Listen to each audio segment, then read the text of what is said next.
श्री स्वामी समर्थ. वटपौर्णिमा हा सण आपण ज्येष्ठ पौर्णिमेला साजरा करत असतो.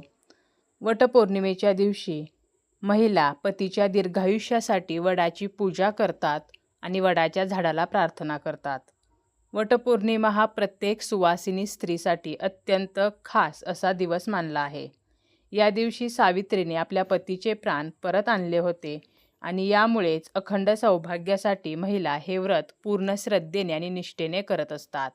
अशा या वटपौर्णिमेच्या दिवशी सौभाग्यवती स्त्रीने काही वस्तू या चुकूनही कोणालाही देऊ नयेत, अन्यथा आपल्या वैवाहिक जीवनामध्ये आपल्या पतीच्या प्रगतीमध्ये अडचणी निर्माण होत असतात.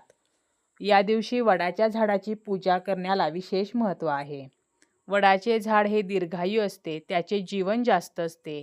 जास्त दिवस वडाचे झाड जगते.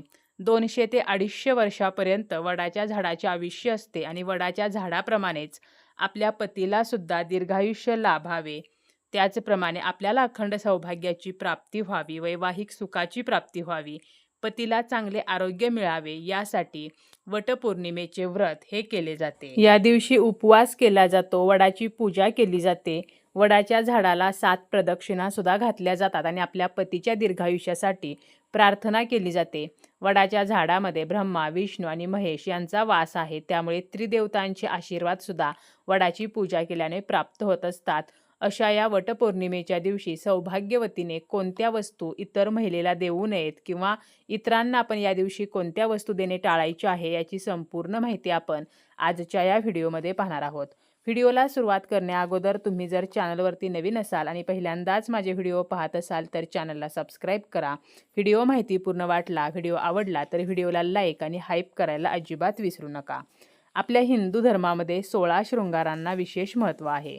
ऋषीमुनींनी मानवी जीवनाला पवित्र व मर्यादित बनवण्यासाठी संस्कारांचा आविष्कार केला आहे. 16 शृंगारांना जेवढे धार्मिक महत्त्व आहे तर तेवढेच वैज्ञानिक महत्त्व देखील आहे आणि प्रत्येक महिला वटपौर्णिमेच्या दिवशी साजशृंगार करत असते. आपला शृंगार हा आपल्या पतीच्या भाग्याशी सुद्धा जोडला जातो. म्हणूनच आपल्याला इतर वेळेला जरी शृंगार करणे शक्य झाले नाही तरी सुद्धा वटपौर्णिमेच्या दिवशी मात्र आपण शृंगार करत असतो, सौभाग्य अलंकार या दिवशी परिधान करत असतो आणि आपण वटपौर्णिमेचे व्रत करत असतो. या दिवशी आपण इतर महिलेला आपले सौभाग्य अलंकार चुकूनही देऊ नयेत. आपण जे मंगळसूत्र परिधान करतो किंवा आपण जी जोडवी घालतो, पंजन घालतो, हातामध्ये बांगड्या घालतो आणि जर आपल्याला वटपौर्णिमेच्या दिवशी आपली एखादी मैत्रीण किंवा एखादी नातेवाईक, एखादी शेजारची महिला जर आपले सौभाग्य अलंकार मागत असेल किंवा आपली एखादी जाऊ असेल, नणंद असेल आणि ती आपल्याला आपले सौभाग्य अलंकार मागत असेल, बऱ्याच वेळेला असं होतं की आपण आपले दागिने जे आहेत तर ते एकमेकींना देत असतो. म्हणजे एका सणाला आपण जे मंगळसूत्र घातलेलं आहे तर दुसऱ्या सणाला जर आपल्याला ते घालण्याची इच्छा नसेल तर आपण आपलं दुसरं मंगळसूत्र घालतो आणि आपलं जे आहे तर ते आपल्या जावेला किंवा आपल्या घरामध्ये इतर जर सौभाग्यवती स्त्री असेल तर तिला देत असतो किंवा बांगड्यांच्या बाबतीत सुद्धा आपण असे करत असतो. परंतु आपण जे सौभाग्य अलंकार परिधान केलेले आहेत, आपण ज्या सौभाग्याच्या वस्तू वापरलेल्या आहेत तर त्या चुकूनही इतर महिलेला देऊ नयेत.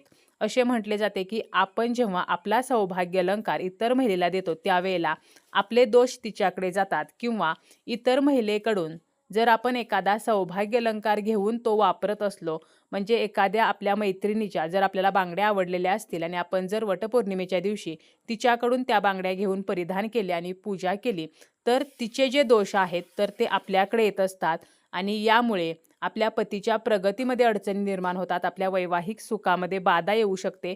त्यामुळे कोणत्याही सौभाग्यवतीने कधीही आपले सौभाग्य अलंकार, आपल्या सौभाग्याच्या वस्तू इतर महिलेला देऊ नयेत आणि इतर महिलेच्या आपण वापरू नयेत. आपण नवीन घेऊन देऊ शकतो, म्हणजे नवीनच आपण खरेदी करायचं, आपण ते वापरायचं नाही आणि इतर महिलेला हे जर आपण दिले तर यामुळे आपल्याला अखंड सौभाग्याची प्राप्ती होते. परंतु आपण वापरलेले सौभाग्य अलंकार चुकूनही इतर महिलेला द्यायचे नाहीत. कारण जेव्हा आपली वेळ चांगली असते तर त्यावेळेला आपल्याला सगळ्या गोष्टी चांगल्या वाटतात, परंतु जेव्हा वेळ आपली साथ सोडते तर त्यावेळेला वाईट परिस्थिती निर्माण होत असते. म्हणून आपल्याला हे टाळायचं आहे. तसेच या दिवशी पौर्णिमा असते आणि पौर्णिमेचा दिवस हा माता लक्ष्मीला प्रिय आहे. म्हणून या दिवशी आपले जे सोन्याचे दागिने आहेत किंवा चांदीचे दागिने आहेत तर ते इतरांना चुकूनही देऊ नयेत. या दिवशी उधार पैसे इतरांना द्यायचे नाहीत. आपल्याला जर कोणी उधार पैसे मागत असेल तर स्पष्टपणे नाही म्हणायचं आहे. परंतु या दिवशी उधार पैसे जे आहेत तर ते आपल्याला इतरांना द्यायचे नाहीत. आपण जर या दिवशी उधार पैसे इतरांना देत असू तर माता लक्ष्मी नाराज होत असते आणि आपल्या घरातून काढता पाय घेत असते. तसेच या दिवशी आपल्या घरातील दूध असेल, दही असेल, मीठ असेल तर या वस्तू तिन्ही सांजेच्या वेळेला, खास करून माता लक्ष्मी घरात येण्याची जी तिन्ही सांजेची वेळ आहे तर या वेळेमध्ये इतरांना देणे टाळायचे आहे. आपल्या घरातील लवंग, वेलची ह्या ज्या माता लक्ष्मीला अत्यंत प्रिय असलेल्या वस्तू आहेत, हळद ही माता लक्ष्मीला अत्यंत प्रिय आहे, तर ही सुद्धा आपल्याला या दिवशी कोणालाही द्यायची नाही. या दिवशी आपण यथाशक्ती दानधर्म करू शकतो, अन्नदान, वस्त्रदान किंवा आपण इतर वस्तूंचे सुद्धा दान करू शकतो. परंतु ज्या वस्तू माता लक्ष्मीला अत्यंत प्रिय आहेत तर अशा वस्तू, आपल्या ज्या घरामध्ये वस्तू आहेत तर त्या मात्र इतरांना द्यायच्या नाहीत. या दिवशी जर आपल्याला तिन्ही सांजेला कोणी दूध मागितले किंवा कोणी पैसे मागितले तर मात्र हे देणे आपल्याला कटाक्षाने टाळायचे आहे. नाहीतर आपल्या घरामध्ये यामुळे आर्थिक समस्या निर्माण होत असतात आणि आपलं जे कर्ज आहे तर त्यामध्ये वाढ होते. आपल्या घरातून माता लक्ष्मी काढता पाय घेते आणि यामुळे आपल्या घरामध्ये पैसा टिकत नाही किंवा पैसा येण्यासाठी सुद्धा अडचणी निर्माण होत असतात. वटपौर्णिमेच्या दिवशी आपण देवीच्या मंदिरामध्ये किंवा कोणत्याही मंदिरामध्ये झाडूचे गुप्तदान करू शकतो. कारण या दिवशी झाडू दान करण्याला विशेष महत्त्व आहे. परंतु आपल्या घरातला झाडू जर आपल्याला या दिवशी कोणी मागितला तर तो मात्र आपल्याला चुकूनही कोणाला द्यायचा नाही. त्याचप्रमाणे धारदार ज्या वस्तू आहेत, सुई, कात्री, चाकू, तर ह्या धारदार वस्तू द्यायच्या नाहीत. यामुळे नात्यामध्ये कटुता निर्माण होत असते. त्याचप्रमाणे या दिवशी आपण आपला जो पेन आहे, ज्या पेनचा आपण वापर करत आहोत, ज्या पेनने आपण लिहित आहोत तर असा पेन इतरांना द्यायचा नाही. आणि आपले जे घड्याळ आहे तर ते सुद्धा इतरांना आपल्याला देणे हे या दिवशी टाळायचे आहे. वटपौर्णिमेच्या दिवशी जेव्हा आपण वडाची पूजा करण्यासाठी बाहेर जातो किंवा आपण जरी घरी पूजा केली तरी सुद्धा आपल्याला 5 महिलांना तरी या दिवशी वाण द्यायचं आहे. यापेक्षा जास्त महिलांना सुद्धा आपण वाण देऊ शकतो.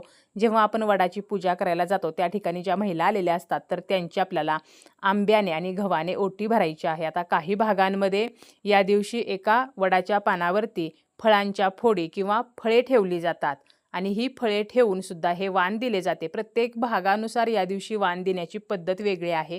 आपण आपल्या भागानुसार हे वाण देऊ शकतो.